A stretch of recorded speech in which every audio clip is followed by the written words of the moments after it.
If you ever want to become an advanced pickleball player, you have to understand the strategy that I'm about to go through. I've said this many times, but to get to a high level, you need to master your soft game. In today's video specifically, we're going to go over the strategy of dinking and playing when all four players are at the kitchen. If you're the type of player that doesn't understand this, then I suggest you watch this full video because it could literally transform your game. To start, guys, we need to address what the goal of dinking even is. When we're dinking, we're trying to lure our opponents into hitting us an easier ball that we can accelerate on. I'll go over how to identify these easier balls later in the video.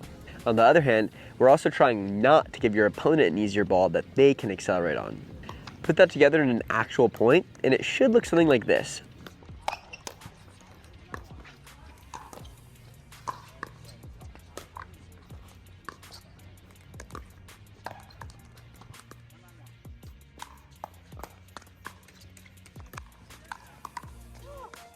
Alright guys, before we get into dinking strategy, I want to go over a few golden rules that will help us be effective at the kitchen.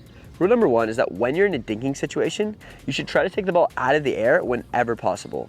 Even when the ball is low, you should be able to bend your knees like this and take the ball out of the air.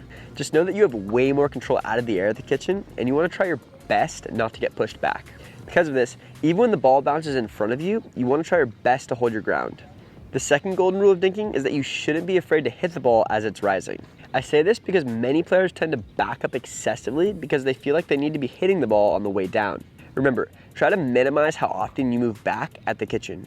The third golden rule of dinking is that you should always try to hit your dinks in front of your body. If you're ever going to make contact with the ball behind you because it's too low to take out of the air, yet still deep, this is where you need to back up slightly.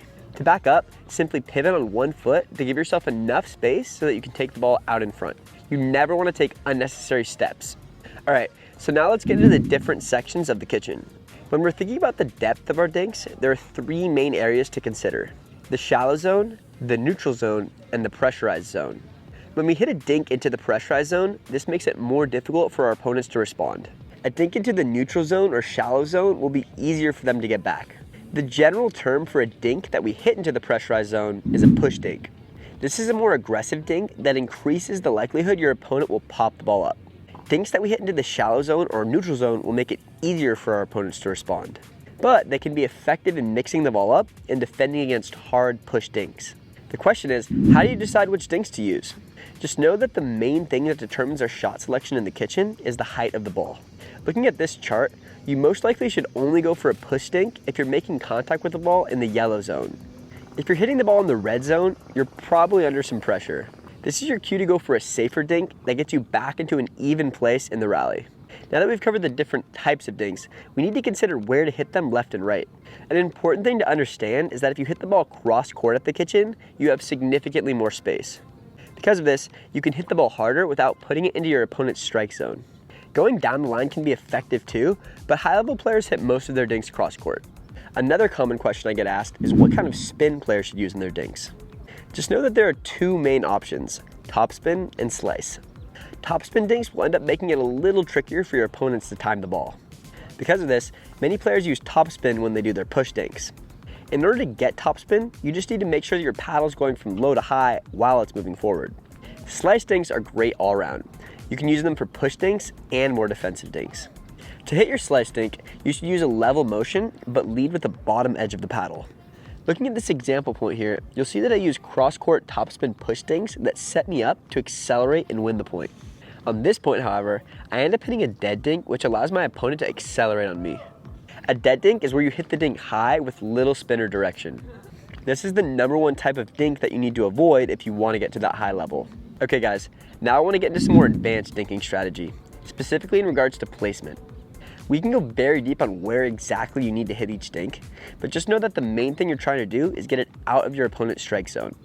This generally means that you're aiming deep in the pressurized zone to their sides. These are the type of dinks that will cause pop-ups.